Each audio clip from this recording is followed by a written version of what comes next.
Senhoras e senhores deputados, muito boa tarde. Vamos dar início aos nossos trabalhos. Temos connosco a nosso convite o Sr. Dr. Luís Laureano Santos. Como sabem, foi o coordenador da Comissão Multidisciplinar de Peritos, que na 8ª Comissão teve um encargo, enfim, bastante relevante, e o relatório dessa Comissão Multidisciplinar foi distribuído aos senhores deputados, que naturalmente, enfim, tomaram já conta do citado relatório, e é um gosto ter connosco, naturalmente, o Sr. Doutor, que em contacto que a Comissão e eu próprio fiz com o Sr. Doutor, se disponibilizou imediatamente para vir aqui ter connosco e prestar os esclarecimentos que os senhores deputados entenderem convenientes, e por isso mesmo agradeço ao Sr. Doutor mais uma vez essa colaboração que presta à Assembleia da República e naturalmente ao país, e agradecer também os relevantes serviços que já prestou no que diz respeito, enfim, aos trabalhos da 8ª Comissão e ao encargo que soube dirigir e coordenar no que diz respeito à Comissão Multidisciplinar de Peritos e ao resultado que pude obter junto com todos quantos colaboraram com o Sr. Doutor nessa Comissão Multidisciplinar. E por isso renovo os agradecimentos pela disponibilidade que o Sr. Doutor teve em mais uma vez estar aqui presente connosco. Sr. Doutor, os nossos trabalhos têm, enfim, algumas regras.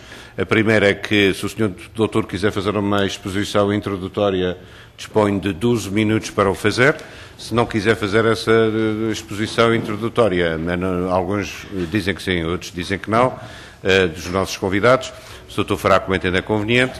Se achar que não é necessário fazer nenhuma exposição introdutória, passarei de imediato a palavra aos senhores deputados para o interrogatório.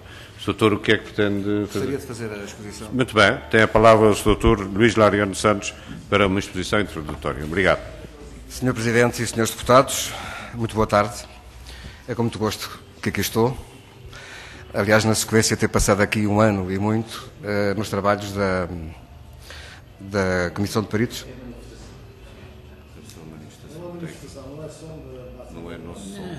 Pronto, tudo bem. Nem estava a ouvir, estava concentrado no que estava a dizer. Pronto, temos agora a companhia de uma administração. Muito bem.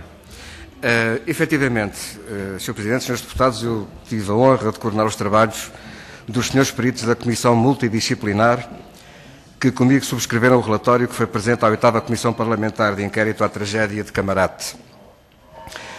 Foi um trabalho que considero particularmente gratificante, designadamente porque, desde o início dos trabalhos, todos nós, os que subscrevemos esse relatório, nos colocámos numa perspectiva de nos aliarmos das numerosas conjecturas, emoções e especulações que, ao longo dos anos, envolveram o sinistro, e optámos por nos circunscrever, tanto quanto nos foi possível, mas sem preconceitos nem prejuízos, à objetividade dos factos e às ilações que nos pareceram legítimas a partir desses mesmos factos.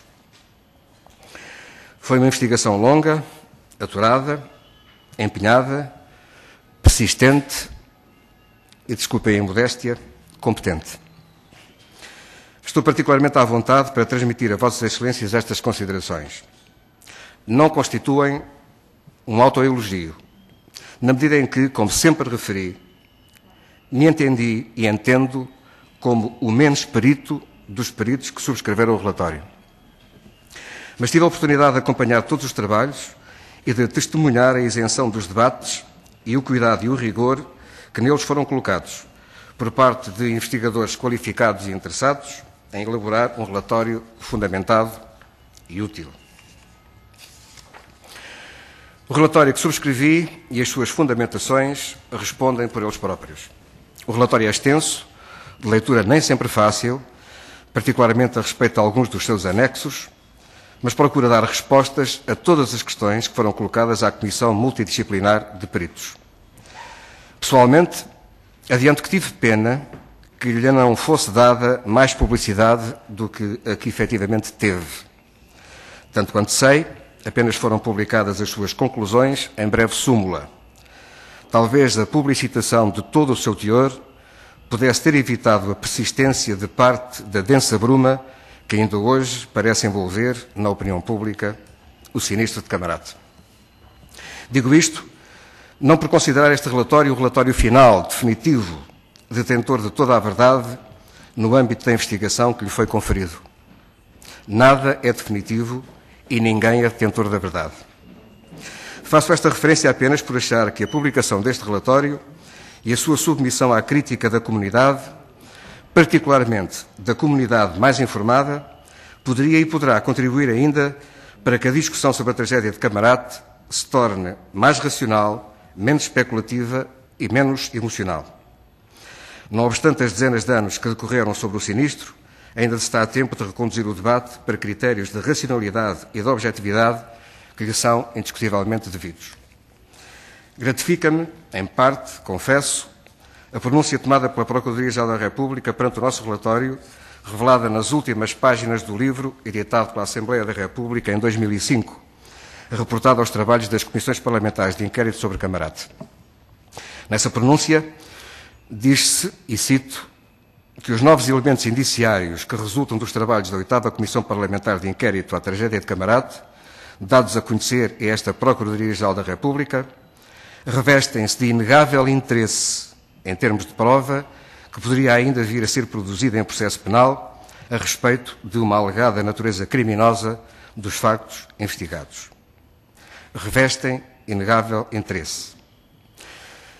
Gratifica-me esta pronúncia porque ela revela que o nosso relatório foi lido com atenção pela entidade independente Procuradoria-Geral da República e que esta entidade deu por certo que o relatório dos peritos que o subscreveram fez avançar algo de útil a respeito da clarificação da verdade histórica emergente da tragédia de Camarate.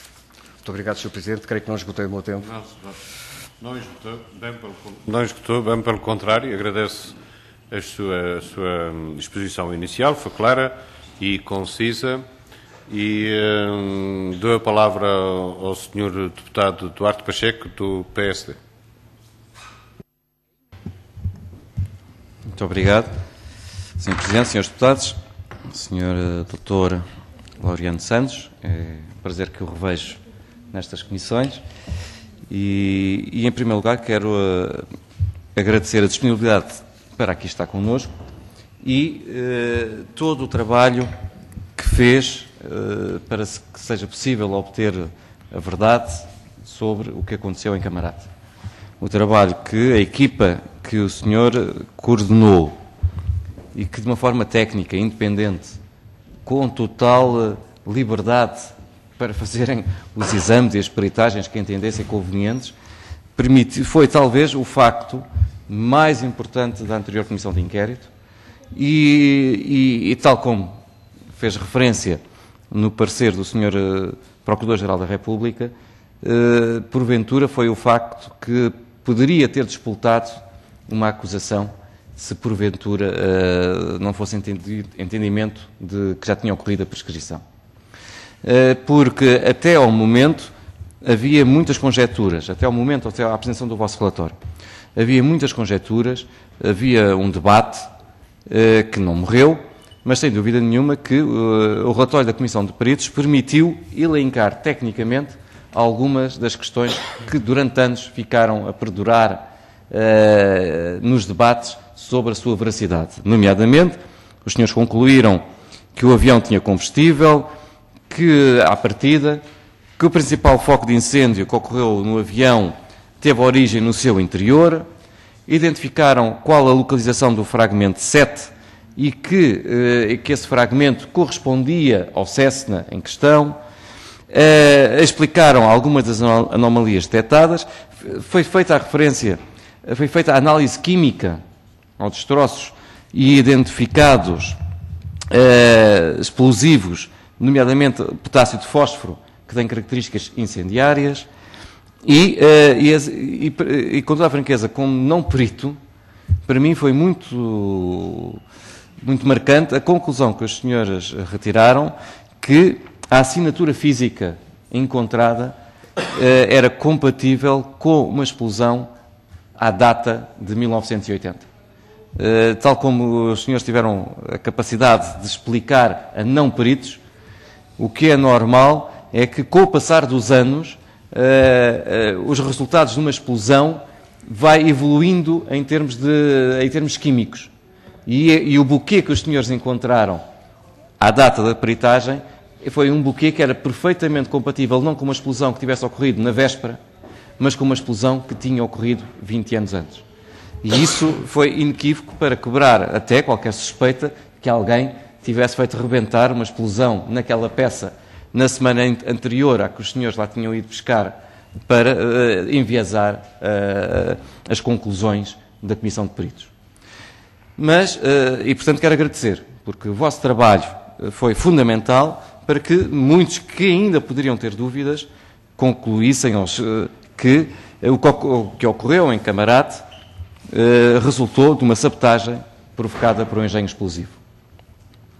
Mas a 8ª Comissão de Inquérito, como é de conhecimento público, o Sr. Professor também sabe, foi interrompida na sua vida por uma dissolução. Algo que às vezes acontece às comissões de inquérito. E nesse sentido, eu coloco a questão se o passo seguinte, que era convidar peritos, outra equipa de peritos, nomeadamente internacionais, a corroborarem ou não, porque nós aqui nesta Comissão sempre nos sentimos de mente aberta quando pedimos a peritos para fazerem as suas análises. Mas se essa fase, que seria convidar peritos internacionais a corroborarem ou não as vossas conclusões, não chegou a ocorrer. Se considera que é importante retomarmos essa fase, que decorria daquilo que eram as vossas conclusões iniciais, e se passar também este tempo, desde o vosso relatório até hoje, se mantém oportuno essa fase seguinte, visto que ninguém vai voltar a pôr em causa as conclusões que os senhores chegaram, essa seria o prosseguimento natural dos trabalhos da 8ª Comissão de Inquérito, que é o mandato também da atual Comissão de Inquérito. Muito obrigado, Sr. Doutor. Obrigado, Sr. Deputado. Tem a palavra o Sr. Luís Laureano Santos. Sr. Deputado Eduardo Pacheco, aliás, nós conversámos bastante no decurso dos trabalhos desta Comissão Multidisciplinar de Peritos. A propósito, designadamente, da necessidade de prorrogação dos sucessivos prazos por causa das perícias externas que fomos fazendo. Eu gostaria de dizer o seguinte. Efetivamente, no princípio, como sabe, os peritos estrangeiros estavam incluídos na Comissão de Peritos. Mas chegámos à conclusão que era impraticável estarem cá durante tanto tempo, ao longo das diligências, e optámos logo do início, aliás, com o consentimento da Comissão Parlamentar, em fazermos a discussão final, depois do trabalho efetuado, para que eles participassem das conclusões.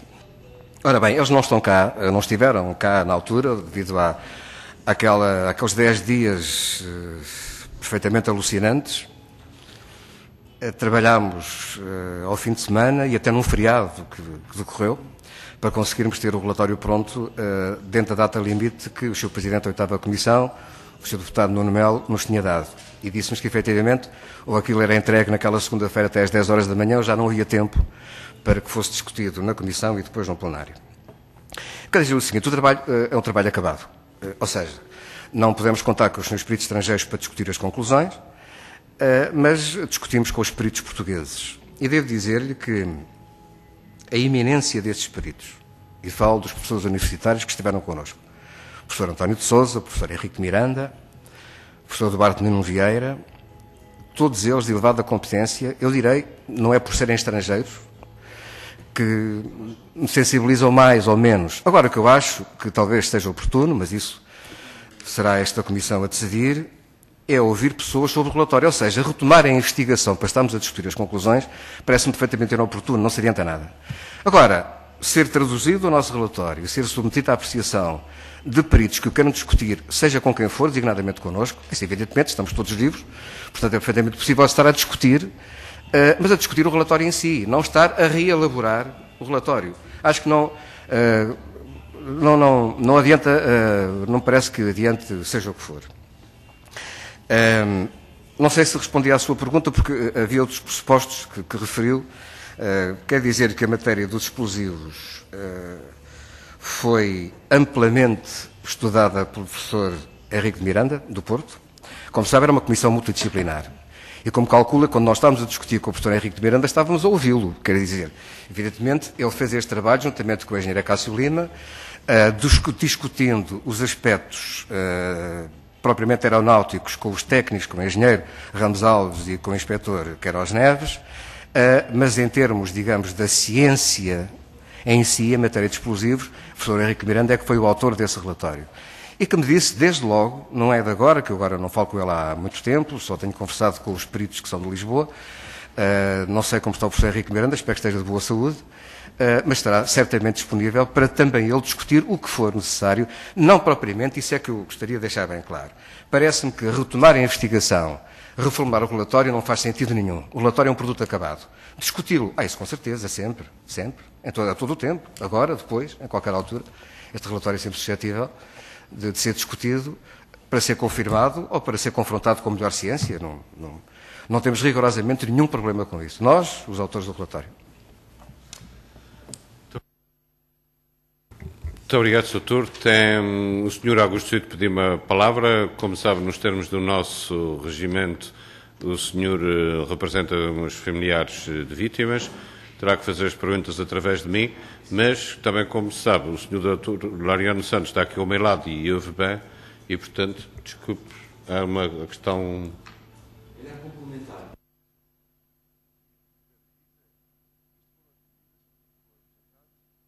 Aguarde só um bocadinho, Sr. Augusto, porque aqui o Sr. Deputado Duarte Pacheco ou o Deputado Campos Ferreira pedem a palavra para dentro do tempo que dispõem e, portanto, têm prioridade.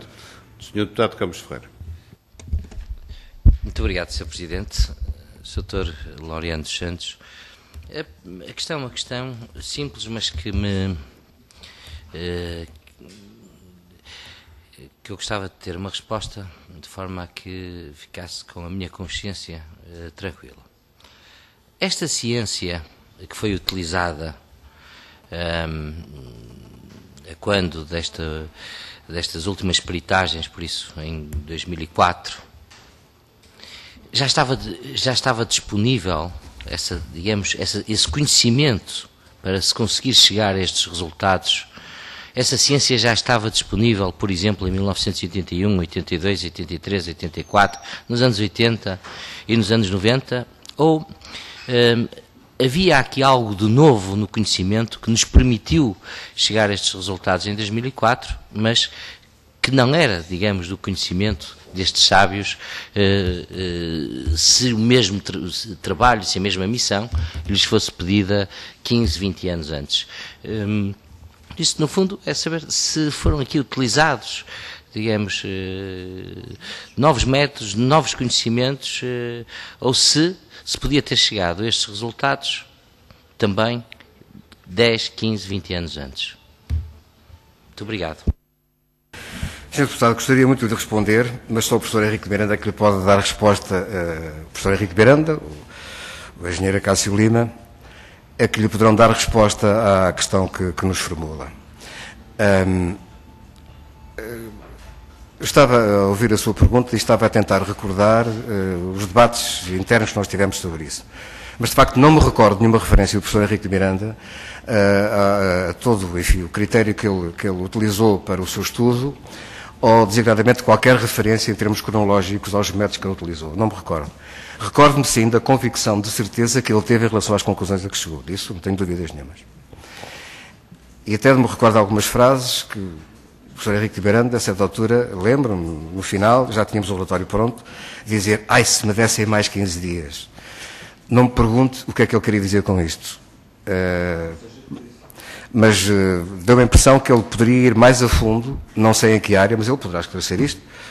Suponho que ele está ainda entre nós, não tenho notícias, mas recordo-me perfeitamente de, ao encerrarmos os trabalhos, ao fecharmos a luz do escritório, ele ter dito a caminho do elevador, se eu tivesse mais 15 dias, para quê? Não sei.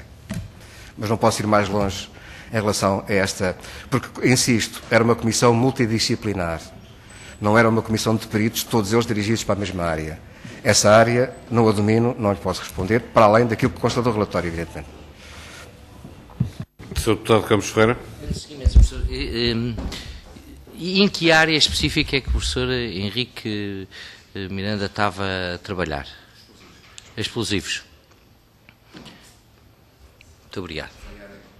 Muito obrigado. Era só para ficar em ata. O PSD terminou o seu interrogatório? Muito bem, muito obrigado.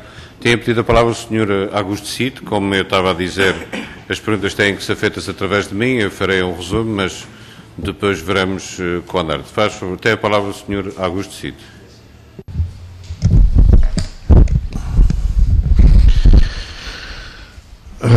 Sr. Doutor, eu gostaria de só começar por saudar o Sr. Laureano Santos, especialmente porque pela sua dedicação, sobretudo, e pelo facto de ter trabalhado mais de um ano, graciosamente, julgo eu, para esta comissão, e faço em nome das familiares das vítimas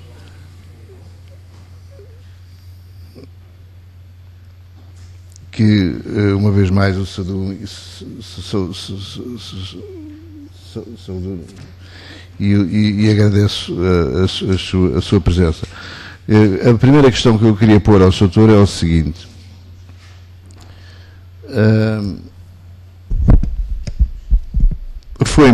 Eu fui informado na altura em que a vossa comissão iniciou os trabalhos que os destroços que estavam no hangar do aeroporto, a cobertura de zinco estava furada precisamente por cima dos destroços. Eu nunca consegui verificar isto, mas gostaria de saber se o Sr. Doutor teve a ocasião a quando da sua ida com a equipe ao local dos destroços, verificou se havia alguma deformação ou perfuração da placa de zinco por cima dos destroços. Ou seja, caso chovesse, chovia em cima dos destroços, julgo eu, que era o que se passava. A segunda questão tem a ver com o facto de eu saber que o Sr. Doutor tem um brevet de pilotagem há muitos anos, e nesse sentido gostaria de saber se conhecia o malogrado piloto Jorge Albuquerque, e que opinião tem dele e o que é que sentiu face aos conhecimentos que tinha do piloto que lhe teria eventualmente acontecido no caso de Camarato. Gostaria também de saber se nas várias entrevistas que a sua equipe teve que fazer, se houve alguém especialmente que o sensibilizasse pelas suas declarações, um técnico ou uma testemunha ocular que o deixasse sensibilizado nas suas declarações. Outro aspecto que eu gostaria de ficar a perceber é o seguinte: a sua equipe trabalhou com uma distância de 24 anos em relação à tragédia de Camarato. O que é que se passou que levou a que, em poucos dias, a sua equipe se apercebesse de uma série de pormenores que escaparam aparentemente a toda a gente que esteve lá antes dos senhores, nomeadamente a Aeronáutica Civil, o NTSB e o Laboratório da FEL dos ingleses? Como é que em poucos dias, ou em pouco tempo, não sei exatamente quanto tempo levaram a detectar certas coisas, como por exemplo o orifício A, debaixo do avião, no bojo do avião, os cabos de ligação aos comandos que estavam partidos ou seccionados de forma suspeita, e a projeção, e eu faço questão de referir este aspecto que me parece muito importante, a projeção dos para-brises do avião no momento da deflagração a bordo. Como é que tudo isto escapou às pessoas que investigaram e tiveram o mesmo acesso aos destroços que os senhores tiveram?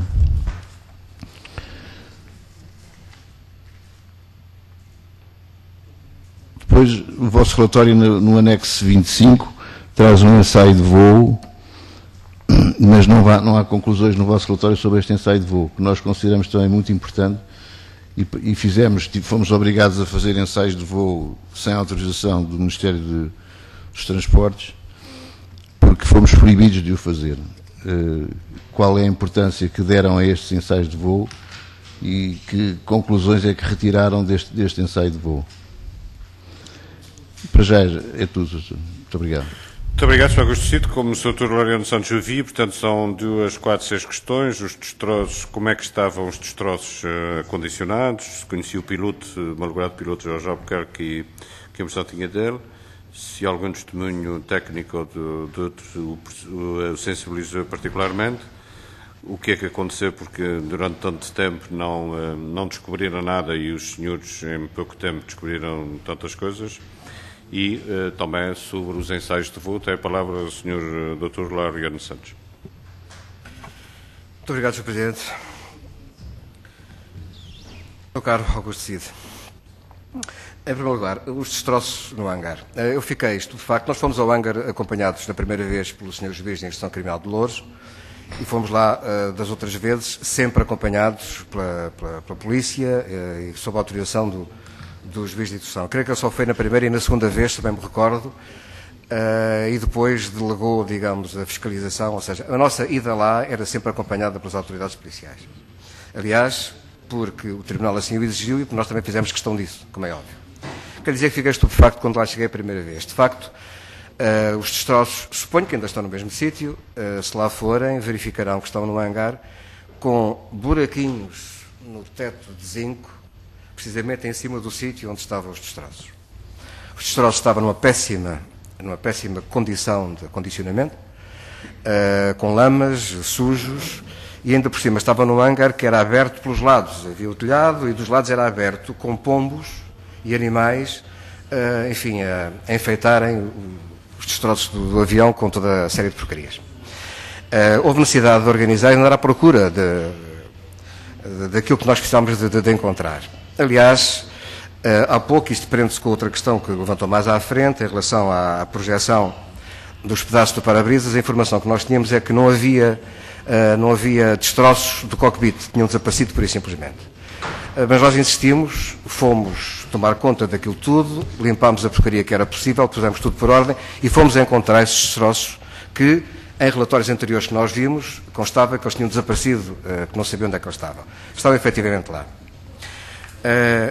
Estavam lá e a pergunta que me faz em relação ao para-brisas, eu quero dizer que as conclusões a esse respeito foram feitas nem sequer por nós, porque foi uma perícia, como sabe, estranha à Comissão de Peritos, feita na Sociedade Portuguesa de Materiais, do Instituto Superior Técnico, sob a direção do professor Engenheiro Branco. Ele é que recebeu esses destroços do cockpit e tirou as conclusões que constam do relatório, em termos, aliás, inequívocos. Aquilo só podia ter sido causado por explosão, não tem dúvidas nenhumas. Aliás, sei que foi uma perícia feita sob a direção do professor Branco, mas com mais 4 ou 5 investigadores do técnico, que nos apresentaram esse relatório poucos dias, mesmo muito poucos, antes de nos ter sido dado o prazo limite para apresentarmos o nosso relatório. Portanto, essas conclusões acerca daquilo que se pode concluir dos restos do cockpit foram efetivamente originários do Instituto Superior Técnico e da sua Sociedade Portuguesa de Materiais. Mas, de facto, confirma-se, de facto havia esses buracos. Curiosamente, os buracos faziam um círculo precisamente à volta dos destroços. E fora desse círculo não havia buracos nenhuns. Portanto, achámos curioso, há coincidências do Barco da Velha. Pronto, tudo bem. Foi assim que fomos encontrar os destroços e foi assim que os procurámos recuperar. Em relação ao Jorge de Albuquerque, conhecia muito bem o Jorge de Albuquerque. Não tinha, propriamente, grande proximidade em relação a ele, mas o Jorge de Albuquerque operava com o seu bimotor, ou com os seus bimotores, no mesmo aeródromo onde eu também fazia os meus voos, que era o aeródromo de Tires, que não tem nada a ver com o aeródromo de Tires de hoje. O aeródromo de Tires era uma pista com 850 metros, à volta disso, perto dessa coisa, e o Jorge de Albuquerque aparecia por lá e eu também. O Jorge de Albuquerque e o Alfredo de Sousa, ao fim e ao cabo, os dois. Até talvez o Alfredo de Sousa mais próximo do Aeroclube de Portugal, de que eu fui presidente durante uma temporada, e portanto tínhamos, digamos, uma relação. O Albuquerque aparecia por lá, dava-se connosco. E até me recordo de uma coisa, houve um torneio aeronáutico. O torneio aeronáutico consistia em aterragens de precisão, cortar fitas que estavam a 2 palmos do chão e não tocar com a roda no chão, essas coisas, arrebentar com balões lá em cima, por aí fora. E lembro-me que o Jorge Albuquerque também competiu, mas fez questão de competir com o bimotor, que é muitíssimo mais difícil de fazer isto com o bimotor do que com o monomotor, como calcula. E até a própria aterragem de precisão ele fê-la com o bimotor. Conheci-o, a impressão que tenho dele é que era um excelente piloto. Curiosamente, quando isto aconteceu, eu vi pela televisão que tinha acontecido este sinistro. Até me convenci que era outro piloto que estava com esse avião, o Diogo Ortiz Costa, que hoje é comandante da TAP, e que também andava a voar. Eu pensava que tinha sido dele, e só depois é que me apercebi que tinha sido o Jorge Albuquerque. O que é que eu vos posso dizer? Posso-vos dizer que era um piloto e um bom piloto. Um piloto e um bom piloto. Em relação às entrevistas que me perguntou, se alguma sensibilizou, sensibilizaram-me duas, das pessoas que nós ouvimos. Uma foi a do chefe de segurança do Primeiro-Ministro, Dr. Sá Carneiro, que quando nós começámos a conversar com ele nesta Assembleia, lá em cima numa outra sala, sobre tudo isto, desatou a chorar.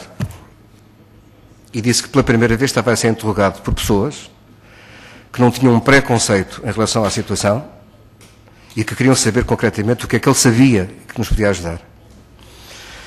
Nós interrompemos e suspendemos a sessão para que ele pudesse respirar fundo e disse-nos aquilo que consta do relatório, ao fim e ao cabo. Ou seja, que tinha sido o percurso do avião e tinha visto a explosão. Ele estava junto à porta de saída, acompanhou o percurso do avião e viu o que aconteceu. A outra entrevista que me sensibilizou foi a do, creio que do atual comandante, ou segundo comandante dos Bombeiros de Camarate, que quando nós lá aparecemos para conversar com ele, ele disse, tem piada, ao fim destes anos todos, são as primeiras pessoas que querem conversar connosco. Nunca ninguém nos procurou e fomos os primeiros a chegar ao local do sinistro. Eu era, dizia-me ele, nessa altura praticante, porque o pai dele também era bombeiro. E eu fui no carro que lá chegou e fomos os primeiros a chegar. Disse para aí que aquilo não tinha gasolina. Nós tivemos que recuar o nosso carro para deixar passar o carro dos bombeiros que se atrasou do aeroporto, porque tinha produto especial para apagar o fogo com a gasolina que jorrava do avião. Dizia eu, disse ele. Nunca ninguém quis saber disso, nunca ninguém tinha falado connosco. Fez-me impressão, porque me pareceu que eram duas pessoas, e são duas pessoas, dispostas perfeitamente a colaborar, dando a sua razão de ciência, para poder ajudar ao esclarecimento, que nunca ninguém procurou. Perguntam-me como é que a gente em poucos dias descobriu uma data de coisas que outros não descobriram. Eu acho que pelas mesmas razões. Isto é, não descobriram porque não procuraram, mas eu não lhe posso responder pelas outras pessoas. As pessoas viram o que quiseram, que foram à procura. Nós resolvemos, quando começámos o trabalho, como eu disse há pouco na introdução, partir para esta investigação. Até vou utilizar uma expressão utilizada pelo inspetor Queiroz Neves. Disse, vamos trabalhar como se o sinistro tivesse acontecido ontem. Ou seja, isto foi há 20 anos, mas vamos trabalhar como se fôssemos para o sinistro. E vamos encontrar o que encontrarmos. Ora bem, fomos à procura, há critérios de investigação de acidentes aeronáuticos, que estão no anexo 13 da Convenção de Chicago, e fomos seguindo os critérios da Convenção de Chicago sobre isto. E claro, fomos à procura daquilo que nos interessava, descobrimos o que tivemos que descobrir. Tivemos a surpresa, autenticamente, em primeiro lugar, em relação às partes do cockpit que se dizia que não existiam e existiam, estavam lá. E depois outra surpresa foi em relação aos cabos, que o Augusto Cid também falou. A expressão que nós utilizámos, porque como podem ver pelo nosso relatório, fizemos testes com cabos semelhantes, porque se dizia que os cabos podiam ter sido cortados, bombeiros ou coisa que valha, que os cabos podiam ter tido ruptura por tração, por puxar, ou por, eventualmente, por explosão. Como sabe, está no relatório, foram feitas perícias com cabos iguais. E o corte, ou o resultado do corte, é completamente distinto, se for por tração, se for por secção, por corte, ou se for por explosão. E não tivemos dúvidas nenhumas que os cabos não falavam, gritavam que tinham sido fendidos por explosão. Isto está no nosso relatório, está com todos os detalhes e com todos os pormenores. E até foram experimentadas diversas cargas explosivas, não vos vou incomodar com isto, está escrito, está lá, quem quiser ver pode ver. O fragmento 7, confesso que nesse não tivemos dificuldade nenhuma em descobri-lo. Portanto, dificuldade nenhuma, isto é, evidentemente tivemos que estudar, olhar para as plantas, para chegar às conclusões que estão lá, mas quer dizer, não tivemos dúvidas nenhumas de que o fragmento 7 era daquele sítio que está no nosso relatório. Não? E nem sequer percebemos muito bem que dúvidas é que podem ter existido em relação a isso, bastava qualquer pessoa que conhecesse, que soubesse o que estava a fazer para descobrir que o fragmento 7 era dali. O que foi o mistério, não sei. Agora, porquê é que outros não descobriram? Vão ter que perguntar aos outros, não faço a mínima ideia, eu não quero fazer juízos de intenção. E como nós partimos do zero, afastámos de conjecturas, de emoções e procurámos apenas basear a nossa investigação em factos e tirar ilações possíveis desses factos, Eu não faço juízos em relação a ninguém que interveio antes disso, nem me preocupa, eu estou demasiado preocupado com os meus pecados para me preocupar com os pecados dos outros. Finalmente, em relação ao ensaio de voo, eu quero dizer-lhe que nós, da Comissão Multidisciplinar, nós, sobretudo dos mais ligados à aviação, porque evidentemente o professor Henrique Miranda, o professor António de Sousa, a engenheira Cássio Lima, estavam ligados à sua ciência, mas não provavelmente ao meio aeronáutico.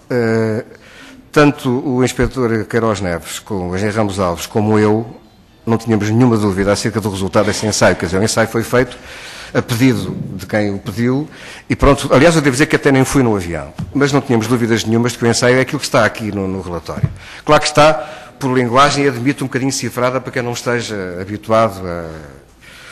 Mas fizeram-se vários testes e chegou-se à conclusão, no fundo, naquilo que interessa, que mesmo só com o motor o avião subia, mesmo com o peso e centragem equivalente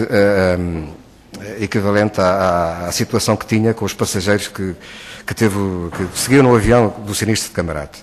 Mas nós não tínhamos nenhuma dúvida sobre isso, sobretudo quem está habituado a voar naquele avião sabe perfeitamente que isso acontece. Ou seja, retirar-lhe, meter em passo de bandeira. Passo de bandeira é colocar o hélice por forma a que não ofereça resistência ao avanço. Ou seja, fica colocado, ele está nesta posição quando puxa e colocando assim deixa de ter resistência ao avanço. Colocado aquele em passo de bandeira, o avião só com o motor não sobe com a mesma velocidade do que com dois motores e não é nada confortável, devo dizer. Se eu estiver naquele avião e de repente um dos motores para, o melhor é a gente vir para o chão o mais depressa possível, aterrar num sítio seguro. Agora, que não cai como este se espinhou, isso não cai seguramente, isso não cai. Eu não sei se respondi, eu tomei apontamento das suas questões, não sei se falta alguma. Não, está tudo respondido. Muito obrigado, Sr. Deputado Ribeiro e Castro, faz favor.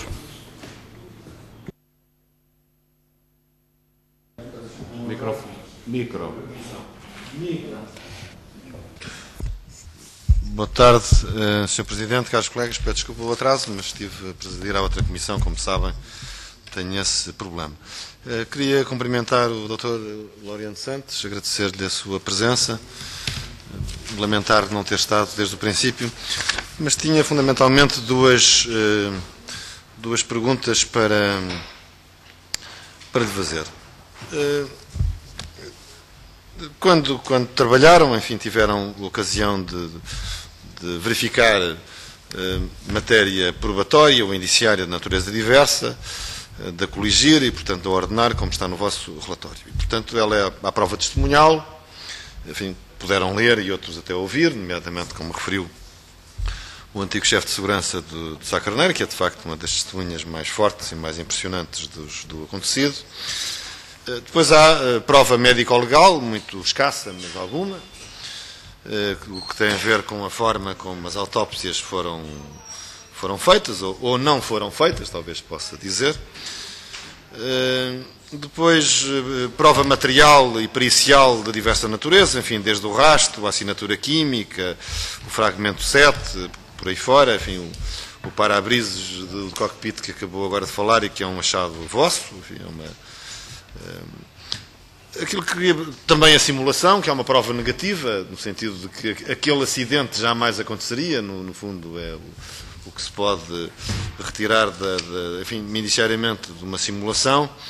O que gostaria de perguntar é se tudo isso que levou a formar as conclusões, se há alguma prova que seja mais forte, seja mais impressiva, ou ela vale toda em conjunto articuladamente, não é? Porque, enfim, noutros momentos do processo, houve quem tivesse opinião diferente e que procurou destruir isoladamente, não é?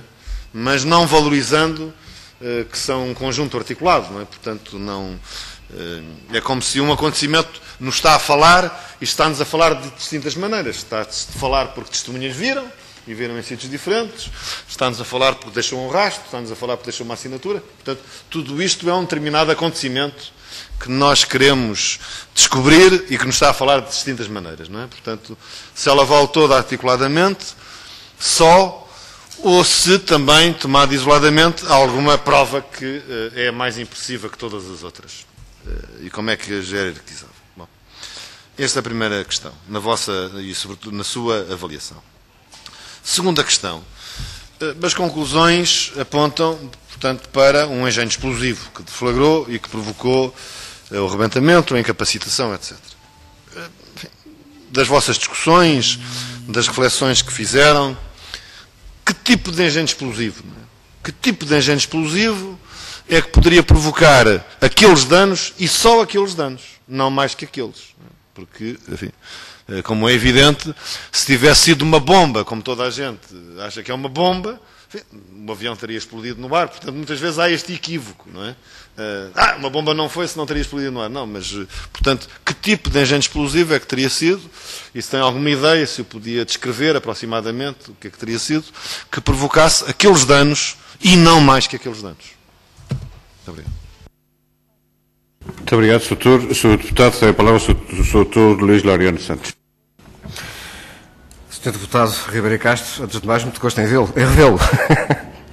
Ora bem, eu diria o seguinte: toda a prova que foi produzida, nós não encontramos na nossa investigação, e insisto, foi uma investigação aberta, não encontramos nada que estivesse a apontar para conclusão diferente, ou para conclusões diferentes daquelas que o relatório assume.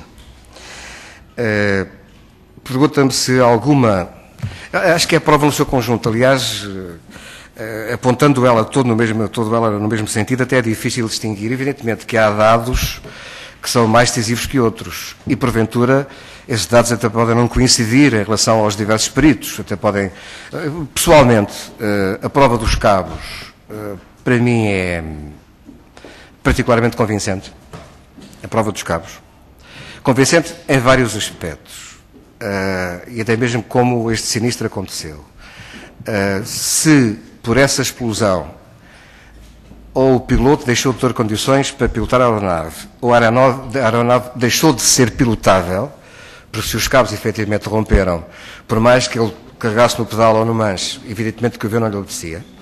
E repare que a descrição do percurso, depois de ter acontecido qualquer coisa naquele voo, como sabe, isto aconteceu com o avião a 25 metros, ao nível dos olhos do controlador, quando aconteceu qualquer coisa. E o avião vai com um ligeiro desvio de 10 graus, que pode resultar de circunstâncias aerodinâmicas designadamente não controladas, se o avião deixou de ser controlado, vai direitinho cair em cima daquilo que de noite os pilotos não querem, que é ver luz no chão. Ou seja, a luz significa obstáculo. Não há qualquer movimento. Para chamar a atenção, isto não está no relatório, perguntou-me a minha impressão, eu estou a dizer, mas repare que numa emergência como esta, se tivesse outra natureza, seria perfeitamente compreensível que houvesse um movimento do avião, no sentido de revelar que o piloto fez qualquer coisa, mesmo disparate, mas para fugir, ou seja, o avião não ia naquela linha que foi, direitinha, até ir bater em camarade. Depois havia toda a zona de proteção da pista de 0321, mesmo à direita do piloto, ou seja, ele teria a possibilidade, se o avião fosse manobrável, se eles estivessem em condições de o pilotar, de muito rapidamente rapar a potência dos motores e fazer uma aterragem de emergência, a algures no resto dos 4.000 metros que tem a pista. Como sabem, a pista em que isto aconteceu, e a descolagem foi da interseção, também causou grandes problemas em equipas anteriores de investigação. Como é que se admite que se faça a descolagem da interseção? Eu recordo-me que depois deste sinistro, eu fui lá várias vezes a Lisboa a pilotar o avião e obrigar-me para a cabeceira da pista. Eu que quero-vos dizer o seguinte: da interseção até ao final da pista, desta que foi utilizada, são 1.250 metros por aí à volta disso. Este avião, deste sinistro, operava na pista de tiros, que tinha 850 metros, portanto havia mais pista da interseção até final do que toda a pista que habitualmente aquele avião utilizava. Portanto, depois obrigar os aviões pequeninos, digamos assim, os aviões ligeiros, a ir à cabeceira da pista, foi um exagero consequente disto ter acontecido sem qualquer espécie de, enfim, emoções, como há pouco estava a dizer. Bom, tudo bem. Mas do lado direito, esta pista é muitíssimo mais curta do que a outra, há toda a zona de proteção, há toda a pista e a zona de proteção não há nenhum vestígio, nenhum testemunho, nenhum apontamento que nos demonstre que os Jorge Albuquerque e o Alfredo de Sousa fizeram fosse o que fosse para aproveitar esse resto de pista para que o avião, ou seja, o avião foi direitinho ao obstáculo, à luz, de onde seguramente, mesmo que não viessem para a zona de proteção da outra pista, eles tentariam evitar, porque, como digo, de noite, para os pilotos, luz significa obstáculo. Ou seja, retomando a sua questão, a prova é toda ela no seu conjunto conducente a estas conclusões. Com os cabos, com tudo o resto que consta do relatório, nada diverge, nada se afasta das conclusões que tomamos. Não encontramos algo que nos pudesse causar espécie no sentido de não ser compatível com as conclusões a que chegamos. Pergunta-me que tipo de engenho explosivo. Bom, então vou retomar uma coisa que disse há pouco. Quando o professor engenheiro Henrique Miranda me disse a caminho do elevador do meu escritório, depois de termos acabado o relatório, se eu tivesse mais 15 dias. Há pouco disse que não fazia ideia nenhuma a que eu se referia. Faço, não lhe perguntei, mas faço. O que eu queria dizer que talvez com mais 15 dias consegui descobrir que tipo de explosivo é que tinha sido utilizado e que carga tinha sido. Não lhe posso responder à sua questão em concreto, porque sendo uma comissão multidisciplinar, essa disciplina não é minha. Portanto, nós confiamos nas investigações e na ciência do professor Henrique Miranda e do engenheiro Acácio Lima. E foram eles que trataram deste tema. E, portanto, não posso ir mais além do que aquilo que consta do relatório. E também não quero jurar, desculpem eu deveria ter mantido aquilo que disse no início, não fazia ideia nenhuma o que é que o professor Henrique Miranda efetivamente queria dizer com isto. Creio que ele se referia efetivamente à possibilidade de vir a descobrir, e não sei se depois, porque o estudo que ele fez e que foi interrompido com o relatório, até suponho que provavelmente ele terá prosseguido o seu estudo por conta própria, por curiosidade, não é? Não sei, não faço ideia, não voltei a falar com ele, mas a Comissão poderá consultar o professor Henrique Miranda para se pronunciar sobre isso. E sei que se ele estiver de saúde, virá cá com muito gosto. Muito obrigado, Sr. Presidente. Muito obrigado, Sr. Doutor. Não tem. Continua o Sr. Deputado Ribeiro e Castro. Terminou o seu interrogatório? Terminou. Sr. Deputado Rui Prudêncio, do PS, tem a palavra.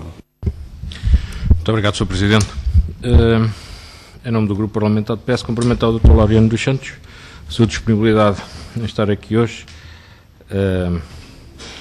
E também cumprimentá-lo enquanto colega piloto, também sou, e portanto vamos ter aqui algumas questões e manter isto uma discussão menos especulativa e menos emocional, como disse ao início. Tinha aqui uma ou duas questões que de facto me parecem relevantes face àquilo que ouvimos aqui. A possibilidade de os três peritos estrangeiros virem cá, já penso que foi objeto de explicação, mas desta equipa multidisciplinar fazia parte também a doutora Maria João Aleixo e o comandante Carlos Freitas Branco, que, de acordo com o relatório apresentado, manifestaram a sua indisponibilidade para discutir os resultados deste relatório. E a minha questão, e também para aclarar isto, era em que fase do processo do relatório manifestaram essa sua intenção e que argumentos aduziram para que não o fizessem, até porque depois cada um deles apresentou relatórios independentes que acabam por divergir daquele que é o relatório final da Comissão. E também já ouvimos aqui o Sr. dizer que o Dr. Henrique Miranda precisava de mais 15 dias e, portanto, dentro desta lógica e dentro daquilo que existe, que hoje somos confrontados com 3 relatórios nesta Comissão, se acha que a própria Comissão, não fazendo um relatório novo, como aqui já foi claramente justificado, mas de uma forma aprofundar algumas destas conclusões que apresentam e também tendo em conta aquilo que são outras opiniões expressas e que também chegaram à Comissão, e dessa forma podermos chegar a umas conclusões mais objetivas e menos subjetivas. Para já ficava para... Muito obrigado. Tem a palavra o Dr. Luís Laureano Santos. Sr. Deputado, eu vou responder diretamente à primeira questão que colocou. Há de facto mais 2 relatórios. Está explicado de facto aqui, eu vou desenvolver um bocadinho. A Sra. Doutora Maria João Aleixo, ao longo dos trabalhos desta Comissão, é médica psiquiatra, mas tentou fazer um estudo no âmbito da medicina forense.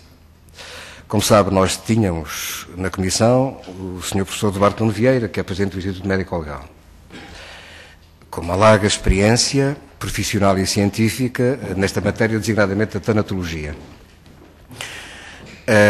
Quando nós nos apercebemos que a doutora Maria João Aleixo estava preparada dentro dessa área, convidámos a que a doutora Maria João Aleixo discutisse as suas investigações com o professor Dr. Duarte Nuno Vieira.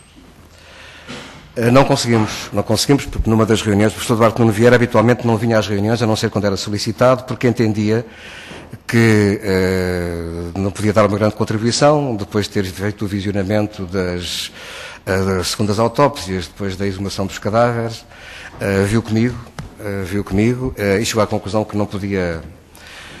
Eu estava. Aliás, ele diz aqui, houve de facto, devido à celeridade que foi exigida ao professor Sombreireiro, que foi quem fez as autópsias, depois do sinistro, houve coisas essenciais que ficaram por fazer, designadamente verificar como estavam os tímpanos, que podiam ter esclarecido muita coisa, e outros estudos que o professor Duarte Nuno Vieira refere. A doutora Maria João Aleixo, num dia não tinha trazido o computador, no outro dia estava para terminar o seu estudo, o que é facto é que o tempo passou e não conseguimos que houvesse discussão entre o professor Dr. Duarte Nuno Vieira e a doutora Maria João Aleixo. Quando nós fomos confrontados com a admissão, a dissolução da Assembleia da República, e o Dr. Nuno Melo nos deu, digamos, uma deadline, já não sei quantos dias, 10, 12, 8, já não me recordo, nós tínhamos duas hipóteses: ou trabalhávamos como fizemos dia e noite, feriados e fins de semana, ou não tínhamos relatório nenhum. Era impossível fazer isto num prazo mais curto. A doutora Maria João Aleixo e o Sr. Comandante Freitas Branco disseram que não estavam disponíveis para trabalhar aos sábados, aos domingos e feriados, o que estava no seu direito, ninguém podia agir isso. Como os outros membros da Comissão decidiram trabalhar aos sábados, domingos e feriados, fizemos este relatório e convidámos a doutora Maria João Aleixo e o Sr. Comandante Branco a fazer o seu relatório, porque isto é um relatório de peritos, não é um relatório de um órgão colegial em si, e cada perito pode apresentar o seu. Quer dizer, e vale pelo que vale, pela fundamentação, quem tem que julgar as perícias é que forma a opinião sobre isso. Eu não. Agora, o que eu sei é que o relatório da doutora Maria João Aleixo, que só vim a conhecer depois, não sabia qual era o seu teor, está em completa e frontal contradição com o relatório do professor Duarte Nuno Vieira. Eu chamo a atenção que nós, a certa altura, já não sei em que período dos trabalhos, alguém perguntou à doutora Maria João Aleixo e ao professor Duarte Nuno Vieira, na presença dos dois, quantas autópsias cada um deles tinha feito. Dão-me licença, eu não vou responder qual foi a resposta a que nós ouvimos, mas havia de facto uma experiência profissional do professor Duarte Nuno Vieira, que é natural, porque a doutora Maria João Aleixo é psiquiatra, portanto não estou a ver os psiquiatras a fazerem autópsias, pelo menos por regra, como atividade profissional normal. Bom, e portanto, o professor Duarte Nuno Vieira no final assinou este relatório, com muita pena, porque gostaria de conversar com a doutora Maria João Aleixo, mas isso não foi possível. E portanto elaborou este relatório. Nós temos a referência no relatório geral e depois a intervenção pessoal do professor Duarte Nuno Vieira foi feito no meu escritório. Recordo-me perfeitamente ele estar a fazer e dizia que não podia ir mais longe do que... Ou seja, a descoberta da verdade teria que vir por outras disciplinas que não a dele. Que ele disse isto. Ora bem, ou seja, não houve, Sr. Deputado, propriamente uma indisponibilidade para discutir os resultados. Nós trabalhámos tão intensamente naqueles 10 dias que, confesso, nem nos preocupámos com o relatório da doutora Maria João Aleixo e outro diferente. Eu estava a pensar que os dois fariam um relatório único, mas não, são separados do Comandante Branco. Cada um fez o dele e eu só vinha tomar conhecimento depois, mais tarde, quando foram entregues os relatórios, porque não tivemos tempo. Se fôssemos perder tempo, peço que não me levem a mal eu falar desta maneira, mas se fôssemos entrar na dança do talvez sim, talvez não, lá vai, os dias passavam e a gente não tinha relatório nenhum e caducava, pura e simplesmente, a Comissão Parlamentar. E, portanto, a partir do momento em que se mostraram indisponíveis para trabalhar ao fim de semana, pura e simplesmente nós trabalhámos por nossa conta e dissemos, façam o favor de apresentar o vosso relatório, que será apreciado pela Comissão Parlamentar exatamente como o nosso. Agora, cada um às suas, com o devido respeito, quer dizer, no meio desta coisa toda. Foi isso que aconteceu. Quando é que isto aconteceu? Aconteceu na altura em que foi preciso trabalhar os fins de semana e durante o feriado. Ou seja, imediatamente antes, nos 10 dias antes, temos apresentado o relatório que foi elaborado. Mas nenhum deles participou na discussão, nem na elaboração deste relatório, e nós também não participámos, como é evidente, nem discutimos, nem conversámos, nem comentámos os relatórios. E quero dizer isto com o maior respeito, tanto pelo Comandante Branco como pela doutora Maria João Aleixo. Isto é a objetividade dos factos. Não sei se me faltou explicar alguma coisa mais, Sr. Deputado, das suas questões. Sr. Presidente, se entendia que fazia sentido aprofundar mais o resultado e as conclusões do vosso relatório, tendo também atenção a que foi aqui manifestado por parte do Dr. Henrique Miranda? Não, eu suponho que, quem sou eu, vamos lá ver, não propriamente no âmbito, como é dizer, porque este relatório, eu estou a falar-vos pelo seguinte, nas conversas que eu tive, não falei com o professor Henrique Miranda, já não falo com ele seguramente há uns 3 ou 4 anos, e curiosamente o professor Henrique Miranda tem assim uma certa alergia aos e-mails, e as mensagens vão para lá e ficam sempre sem resposta, também tem alguma alergia aos telemóveis, mas é que não é fácil falar com ele. De qualquer modo, eu suponho que seria muito útil ouvi-lo, porque eu pessoalmente estou convencido que ele próprio, por iniciativa dele, continuou, eu recordo-me que eu estava muito incomodado porque tinha feito o seu relatório sobre os explosivos na primeira pessoa do singular. Se repararem, no relatório geral, a parte dos explosivos está eu fiz, eu aconteci, porque foi ele, de facto, sozinho, ou com a ajuda do engenheiro Acácio Lima, não sei, também é do Porto, mas foi ele que esteve a fazer essa investigação. E suponho que aqueles 15 dias, se eu tivesse, que ele os consumiu mesmo a fazer qualquer coisa. Depois não nos disse porque achou que já não valia a pena. Para quê? Está a andar. Portanto, creio que talvez possa ser ouvido, não por qualquer coisa que ele vá descobrir hoje, acho, porque ele de facto teve tudo à sua disposição, mas pelas conclusões que ele tirou e depois não comentou connosco porque já era tarde. Ficámos muito satisfeitos por ainda ter sido possível discutir o relatório na Comissão e depois no Parlamento. Muito obrigado. Pedi a palavra também o representante familiar, o Sr. Nuno Nazaré Fernandes. Tem a palavra. Sr. Presidente, Srs. Deputados, Doutor, meu boa tarde. Uma pergunta muito simples. Doutor, independentemente de ter coordenado, portanto, esta Comissão, o Doutor tem largas horas de voo e, inclusivamente, disse aqui que fez umas experiências de descolagem com um avião semelhante, se bem entendi, correto?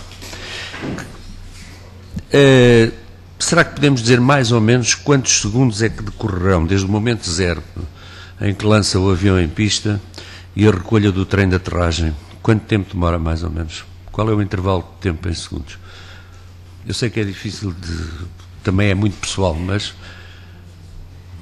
Faz favor. Meu caro Nuno Nazaré Fernandes, não sei quantas vezes é que eu já pus o trem de aterragem para cima, mas nunca dei por isso, quer dizer, nunca me vi em concreto. O que acontece é que o avião atinge não a altitude de segurança, mas a altitude suficiente de afastamento e para diminuir a resistência ao avanço, porque o trem de aterragem, como é evidente, aumenta a resistência ao avanço, ele é recolhido assim que é possível. Portanto, enquanto que os flaps são tirados após a altitude de segurança, o trem de aterragem é logo que o avião esteja efetivamente no ar e que não precise deles rigorosamente para nada. Quanto tempo é que decorre? Se perguntar quanto tempo é que decorre a corrida de descolagem, também não sei dizer. Não sei dizer. Aliás, isso também depende de avião para avião, como é evidente, e mais, do peso que cada avião tem, daquilo que transporta. A corrida pode ser, isto é, chamada V1 e V2, dependem do tipo de avião e da carga que efetivamente tem. Quanto tempo é que pode decorrer? Olha, apanha-me completamente desprevenido em relação a essa pergunta. Embora, se verificar no relatório, há referências muito concretas em termos de minutos e de segundos em relação aos acontecimentos. Agora, serão segundos, sabe que às vezes o tempo é uma noção relativa. Pois eu sei que acontecem em segundos, os preços são horas. Eu sei que realmente é difícil, mas a razão de ser é só esta. O trem terá sido recolhido aos 17 segundos e meio, antes dos 17 segundos e meio, porque até aos 17 segundos e meio, portanto, até ele atingir a cota de 25 metros, a curva ascendente do avião, quer dizer, é normal, pelo menos aparentemente. Eu não tenho... Não, licença, eu tenho alguma dificuldade, porque também não quero... Enfim, tudo isto... Nós somos pessoas e somos levados pela emoção disso, eu tento me despedir disto. Tudo isto acaba por ser um bocadinho de conjectura, mas eu quero dizer o seguinte. O avião ia a 25 metros da altura, ou seja, em relação ao chão, quando alguma coisa acontecer lá dentro. Se me perguntasse se os 25 metros correspondem a já ter sido puxado, ou ser puxado nessa altura o trem, eu respondo que sim. Aliás, suponho que o Sr. Deputado também é piloto, portanto é toda a lógica. Assim que a gente apanha que o avião está no ar, e está no ar com velocidade, a subir, com sustentação, evidentemente puxa o trem, porque ele não, já não é preciso para nada e só causa... Se é compatível com os 25 metros quando aconteceu isto alguma coisa, é.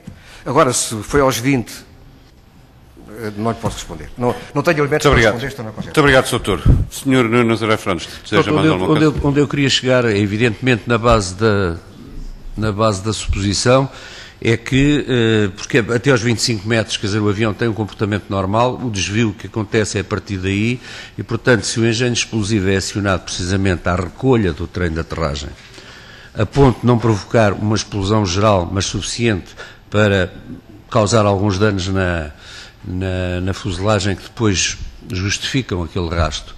Mas se esse engenho explosivo é um engenho do tipo bomba de fósforo ou qualquer outra coisa do estilo, suficiente para perturbar ou mesmo inutilizar a capacidade de reação dos pilotos, quer dizer, ou inclusivamente de encher a cabine de fumo, quer dizer, se isso poderá ter sido assim, evidentemente estamos a falar de suposições, se isso é suficiente para não haver depois tempo de reação dos pilotos entre estes 17 segundos e meio e os 38 segundos. Eu penso que sim, mas, enfim, por isso é que fiz a pergunta. Agora já foi mais claro, o Sr. Doutor quer responder? Muito rapidamente. Se pergunta se pode, direi que pode, evidentemente. Agora, se isso aconteceu por incapacidade dos pilotos ou por incapacidade de controle do avião devido à ruptura dos cabos, não lhe sei responder, mas pode ter acontecido ser tudo junto. Isto é, não posso ir mais longe do que isso sem entrar de facto na especulação. Agora que é compatível com ter sido acionado pela recolha do trem de aterragem, a minha resposta é positiva. Compatível é, se foi ou não sei. Muito obrigado. Muito obrigado. Eu não tenho mais ninguém inscrito, mas também gostava, Augusto de Cito, faz favor.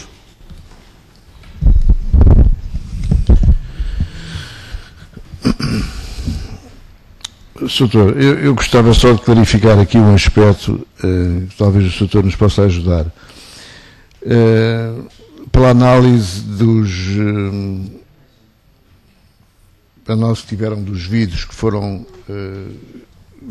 expulsos do avião no momento, julgo eu, no momento da deflagração, porque a deformação metálica que encontraram no sítio onde eles estavam encaixados indicavam que tinha ocorrido no momento da deflagração, e como se consultar o relatório dos bombeiros do aeroporto, eles foram mandados para o final da pista 36 pelo controlador da torre, foi aí que ele viu a explosão, e como o rastro começa a partir do final justamente da pista 36, nós temos então que colocar a explosão algures também no final da pista 36 ou ainda sobre a pista. Dado o que encontraram nos para-brises, significa que os mesmos foram expulsos nesse momento e, portanto, devia ter havido restos desses vidros ou desses para-brises sobre a pista.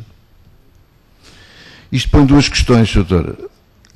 Neste caso, em qualquer dos casos, mesmo que isto não tivesse ocorrido, o simples facto de um avião a descolagem ter acabado de cair, isto não era caso suficiente para encerrar o aeroporto imediatamente e proceder a uma vistoria minuciosa da pista antes de abrir novamente o aeroporto.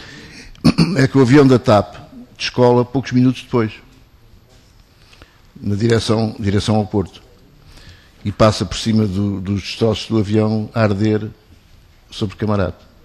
Não sei em que pista é que descolou o avião da TAP, mas de qualquer maneira, tenha sido na 36 ou na 03, o avião da TAP teria que passar normalmente pela interseção das duas, onde podiam estar detritos do avião que tinha acabado de cair.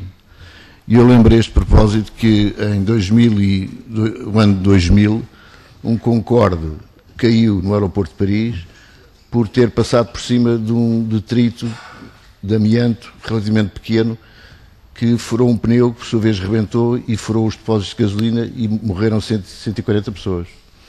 Portanto, o facto de haver a possibilidade de haver detritos do avião que tinha acabado de cair na pista era ou não suficiente, na sua opinião, para encerrar imediatamente o aeroporto. Isto é um aspecto. O outro que se prende, mas isso é mais um caso que, enfim, que fica depois à Comissão decidir, se houve um rebentamento, como é descrito no vosso relatório, forçosamente que há detritos dos para-brisas na pista. Os senhores vão encontrar esses detritos depois junto aos destroços no hangar do aeroporto, julgo eu. Como é que é possível que esses detritos vão parar ao hangar onde estão o resto dos destroços e não tenha sido assinalado que esses detritos foram apanhados na pista, o que deitaria por terra qualquer tese de acidente? Muito obrigado. Obrigado, Sr. Augusto Cid. A palavra ao Sr. Dr. Luís Laureano Santos. Dr. Augusto Cid, se o aeroporto devia ter sido fechado ou não faço ideia, que não me preocupei com isso, por aquilo que me diz não foi, mas quer dizer, em relação à nossa investigação, digamos, não fomos por aí, não adiantou nem atrasou. Aliás, eu recordo-me que não havia movimento, não havia movimento na altura, quando isto aconteceu depois da descolagem do avião do TAP, se havia ou não razão técnica em termos de segurança para fechar o aeroporto, o que é facto é que não foi fechado, ponto final, quer dizer, em termos de facto é esse, não foi fechado. Não posso ir mais longe do que isto. Depois, eu tenho que remeter para o estudo da Sociedade Portuguesa de Materiais, não faço a mínima ideia onde é que caiu a parte do para-brisas, ou se mesmo se caiu ou se estava junto ao avião, porque quando nós fomos descobrir, estava no meio dos destroços, estavam a monte. Quando deixámos a investigação, eles não ficaram assim, ficaram todos limpos e com oleados por cima para evitar que fossem mais deteriorados, tivemos o cuidado de fazer tudo isso. Mas quando fomos encontrar aquilo que estava ali, que ela era lixo com lama por cima, sem qualquer espécie. É curioso, era um hangar que estava fechado a 7 chaves, com cadeado e diabo 7, só com autorização do juiz a que se podia entrar, mas estavam ali a guardar, quer dizer, os passarinhos, como não cumprem ordens dos juízes de instituição criminal, entravam lá por dentro e andavam, quer dizer, tudo isto de facto não faz sentido, é quase a situação do absurdo, mas foi assim que fomos encontrar. Não sei, como lhe digo, se o para-brisas, o bocado do para-brisas que a gente encontrou, se caiu antes, se caiu depois da pista, não faço ideia nenhuma, nem nos preocupámos com isso, ficámos tão felizes de encontrar os restos do cockpit para poderem ser analisados na Sociedade Portuguesa de Materiais, que, aliás, como foram, no estudo que aqui está, que confesso, não sei, mas também não lhe digo que não se saiba, porque direi que essa parte era o inspetor Queiroz Neves e o engenheiro Ramos Alves que estavam a cargo de tomar conta. Portanto, não sei sequer se eles descobriram onde é que esse pedaço foi encontrado em concreto. Mas sei que a felicidade deles foi tão grande por terem encontrado esse e outros bocados para poderem ser analisados, que provavelmente até se desinteressaram por saber onde é que diabo foi cair aquilo no acidente. Não era importante que houvesse restos do cockpit para se perceber se através deles, como aconteceu, se podia saber concretamente se houve ou não explosão. Não é? Portanto, também não posso ir mais longe do que isto. Também devo dizer que este relatório foi feito já há 5, 6 anos. Confesso-lhe que li com a maior atenção o relatório da Sociedade Portuguesa de Materiais, que é espesso, é denso, é preciso perceber o que é que... saber da arte para conseguir perceber aquilo, e não voltei a ler depois. Portanto, não sei se a origem do pedaço se consta ou não no nosso relatório, mas se soube, constará. Se não constar, é porque foi considerado pelos peritos como irrelevante o sítio onde efetivamente foi encontrado, embora saiba que houve o rastro. Eu não me recordo, sério. Aliás, esse pedaço do cockpit não apareceu logo no início da nossa investigação. Nós começámos a investigar, se bem me recordo, nos primeiros dias, as partes que estavam, digamos, menos livres de porcaria, e depois foi com o decorrer do tempo que fomos à procura do resto, aliás, partindo do princípio que não havia restos do cockpit, porque era isso que constava dos papéis. Quando os descobrimos lá, digamos que podemos saltar imediatamente para a fase seguinte sem estar preocupados concretamente, onde é que aquele pedaço que nós descobrimos tinha caído por ocasião do sinistro. Portanto, também não lhe posso adiantar mais do que isto. Não sei se respondi à sua pergunta com as limitações. Muito obrigado. Senhores e Srs. Deputados, antes por dar, enfim, por encerrado, eu gostava de fazer uma pergunta aos senhores coordenadores, que é o seguinte. Não está previsto no nosso regulamento, nem nas comissões de inquérito, nada sobre o que é que se acha sobre as outras comissões de inquérito sobre o mesmo objeto. Eu acho que convinha tomarmos alguma decisão sobre essa matéria que me parece oportuna. Consideramos que a 8ª Comissão de Inquérito, o relatório da 8ª Comissão de Inquérito e das outras, constitui matéria transitada em julgado, no sentido em que, pronto, não foi um acidente fortuito, foi um atentado Isso concluíram os nossos colegas e, enfim, com a ajuda de muitos peritos, concluíram isso. E, portanto, nós encaminhamos a nossa investigação para o motivo desse atentado.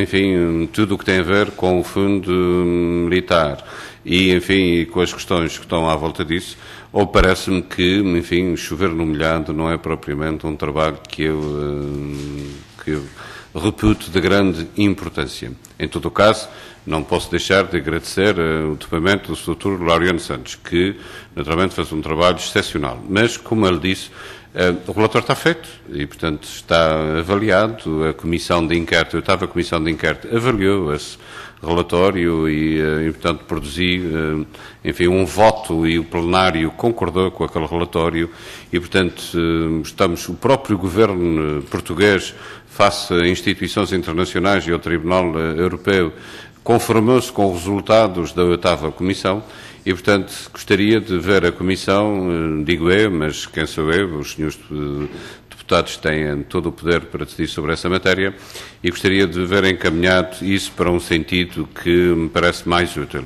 Em todo o caso, para isso, também na última reunião de coordenadores, ficou já a ideia de que podíamos, enfim, ter aqui um prazo para investigação dos vários grupos parlamentares, nos vários âmbitos que queiram, para depois estarmos mais habilitados a saber que entidades convocar e que entidades, enfim, pedir esclarecimentos. Com esse contexto, gostava de ouvir os senhores coordenadores dos grupos parlamentares para formarmos algumas conclusões. Sr. Deputado Ribeiro e Castro. Sr. Presidente, muito obrigado. Eu ia lhe dizer qual é o entendimento do CDS sobre esta matéria, coincide com aquilo que eu julgo ter percebido que é o entendimento do Sr. Presidente. Portanto, nós consideramos também que o que foi concluído pela 8ª Comissão está concluído e, portanto, devemos partir daí para a frente, a menos que surgisse, enfim, aqui um dado novo que nos abrisse suficientemente forte, que nos levasse a reabrir o que encerrado já estivesse. Mas creio que isso não aconteceu. Mas também, no sentido de ir à frente, eu creio que, pegando já na palavra do que disse o Dr. Laureano Santos, acho que seria útil, e desde já requeria, que pedisse-me que viesse cá em breve o professor Henrique Miranda, porque pode ser para nos dizer se de facto concluiu mais alguma coisa ou não. Pronto. Dentro do espírito de ir à frente daquilo que foi concluído, nomeadamente a terminação do engenho explosivo, se nos pode ajudar a ir mais longe. Mas esse é de facto o meu entendimento, que, salvo matéria nova que nos obrigue a voltar atrás, que devemos partir das conclusões da 8ª Comissão e, portanto, também das suas premissas, das suas bases, dos seus fundamentos, para diante. Muito obrigado. Muito obrigado, Sr. Deputado. Tem a palavra o Sr. Deputado Ramos Preto, PS. Sim, tem prioridade, Sr. É mais uma sugestão. Podemos talvez libertar o Dr. Luís Laureano Santos para ficarmos... Muito Obrigado. bem, eu aceito a sugestão. Queria, de facto, agradecer mais uma vez a presença do Sr. Dr. Laureano Santos, tendo o seu depoimento sido útil a esta Comissão, estamos todos conscientes que foi muito mais útil à 8ª Comissão e que o trabalho que produzi foi muito profícuo e quero renovar os agradecimentos da Assembleia da República a esse seu trabalho. Muito obrigado.